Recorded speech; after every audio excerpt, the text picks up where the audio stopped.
You spend hours meticulously designing a room, picking the perfect furniture, hiding all the wires, and then bam, you're forced to drop this massive vibrating black cube right in the middle of your floor just to get decent bass. Yeah, the classic subwoofer dilemma. Exactly. But today, we're doing a deep dive into a piece of audio gear that absolutely refuses to be that ugly black box. We're looking at the Kramer Tavor 8-sub powered subwoofer. Which is definitely a unique piece of equipment. It really is.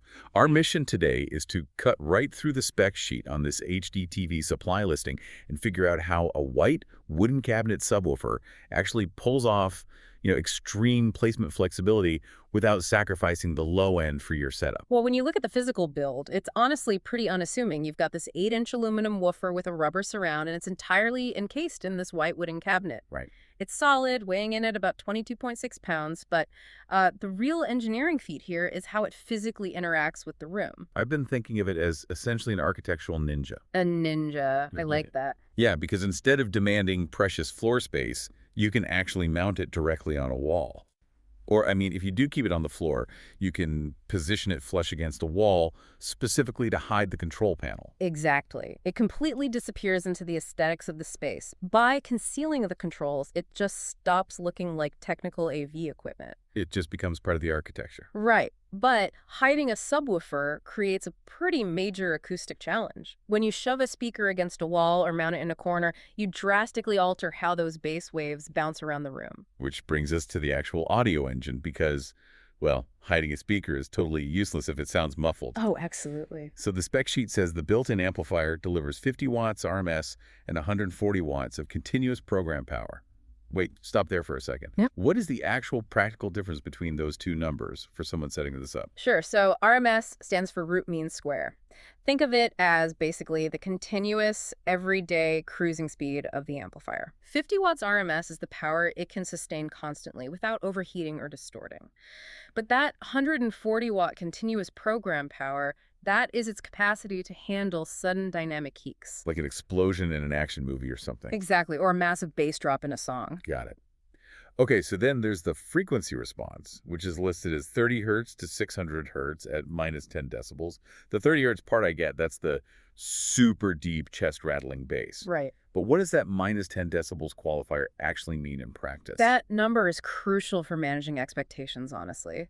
It basically tells you the absolute lowest frequency the subwoofer can produce before the volume of that specific bass frequency drops by 10 decibels. Which sounds like a pretty big drop. It is. Human ears perceive a 10 decibel drop as being about half as loud. So, it can hit those deep 30 hertz notes, but they are going to be significantly quieter than the higher bass notes. It just gives you a realistic picture of where the low end roll-off happens. That makes total sense. So to compensate for that, and for those room acoustics we were talking about, you have a bunch of tuning options on that hidden panel. You do, yeah. There's a crossover adjustment from 65 to 150 hertz, and a 0 or 180-degree phase selector. So the crossover essentially acts as a traffic cop for your audio frequencies.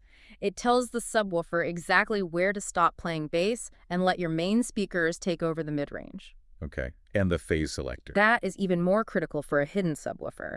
Bass waves are large and slow. So if your subwoofer and your main speakers are pushing air at slightly different times because, they're spaced far apart in the room, those sound waves can actually cancel each other out.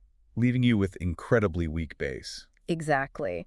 So flipping that switch 180 degrees reverses the movement of the subwoofer cone, which realigns the bass waves with your main speakers. Oh, wow. And I guess that explains the LFE input too, the low frequency effects. That's for when your AV receiver is doing all that crossover math for you. Precisely.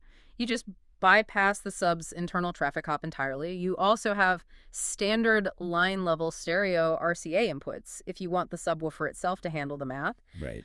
But the most intriguing connection here has to be the high-level inputs on the binding post. Yeah, actually, this is where the listing lost me a bit. It explicitly says those high-level inputs bypass the internal amplifier entirely. They do. But why would you spend $482 on a powered subwoofer with a custom-tuned 50-watt amp just to deliberately bypass it. It really comes down to system scaling. Imagine you're outfitting a massive commercial space, or maybe you already own a giant audiophile-grade amplifier that drives your entire home theater. Oh, I see. Yeah, you might just want the physical acoustic properties of the Kramer's wooden cabinet and that 8-inch aluminum woofer, but you want your own external amp providing the heavy muscle. Those high-level inputs let the unit scale from a simple standalone solution to a completely passive component in a massive, complex rig.